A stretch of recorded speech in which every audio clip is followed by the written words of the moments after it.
স্বাধীনতার সাথে তুলনা করতে চায় এবং তারা বলে দ্বিতীয়বার এই দেশ স্বাধীন হয়েছে। বাংলাদেশ একবারই স্বাধীন হয়েছে। 1971-এর মুক্তিযুদ্ধে যেই শহীদদের রক্তের বিনিময়ে এই দেশ স্বাধীন হয়েছে, তাদের সাথে 24-এর অভ্যুত্থানকে তুলনা করা যাবে না। মুক্তিযুদ্ধ, স্বাধীনতা এবং অভ্যুত্থান এক জিনিস নয়। আমরা শ্রদ্ধার সাথে অবশ্যই স্মরণ করি 24-এর গণ আন্দোলনে যারা শাহাদাত বরণ করেছেন, আহত হয়েছেন, তাদের প্রতি আমরা শ্রদ্ধাশীল।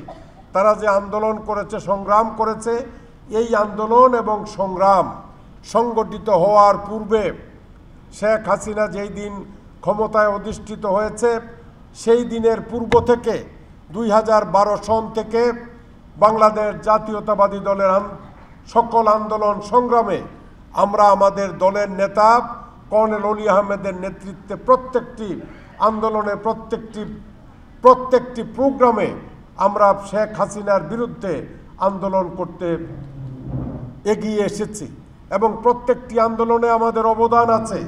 এই সকল অবদানকে অস্বীকার করে আজকে যদি মাত্র কয়েকদিনের, এই জুলাই এবং আগস্টের কয়েকদিন পর্যন্ত ছাত্ররা যে আন্দোলন করেছে, এই আন্দোলনে বাংলাদেশের প্রত্যেকটি রাজনৈতিক সংগঠন, প্রত্যেকটি অঙ্গ সংগঠন, প্রত্যেকটি মানুষ এই দেশের এই গণ আন্দোলনকে সমর্থন দিয়েছে, রাস্তায় নেমেছে, ছাত্রদেরকে সহযোগিতা করেছে এবং এই অস্ত্রধারীদের বিরুদ্ধে রুখে দাঁড়িয়েছে। আর না হয় এই ছাত্র জনতার আন্দোলন কখনো সফল হওয়া সম্ভব ছিল না। তো আজকে যদি আমাদের দামাল ছেলেরা যারা আন্দোলন করেছেন, তারা যদি এককভাবে এই জিনিসটাকে নিজের সম্পদ হিসাবে বিবেচনা করেন, সেটা ভুল হবে। এইটি প্রত্যেকটি রাজনৈতিক সংগঠনের অবদান এই 24-এর গণ অভ্যুত্থানে আছে এবং 24-এর গণ অভ্যুত্থানে ছিল, সেইটুকু প্রত্যেকটি মানুষকে সমর্থন করতে হবে। বাংলাদেশ জাতীয়তাবাদী দল বিএনপির অনেকেই শাহাদাত বরণ করেছেন। আমাদের দলের 4 জন শাহাদাত বরণ করেছে এবং 16 জন বিভিন্নভাবে আহত হয়েছে, তাদের অঙ্গহানি হয়েছে। সুতরাং একটি সংগঠন, শুধু ছাত্ররাই যে এই গণ অভ্যুত্থানের দাবিদার বলে তারা দাবি করেন, এই দাবি তাদের সমীচীন না।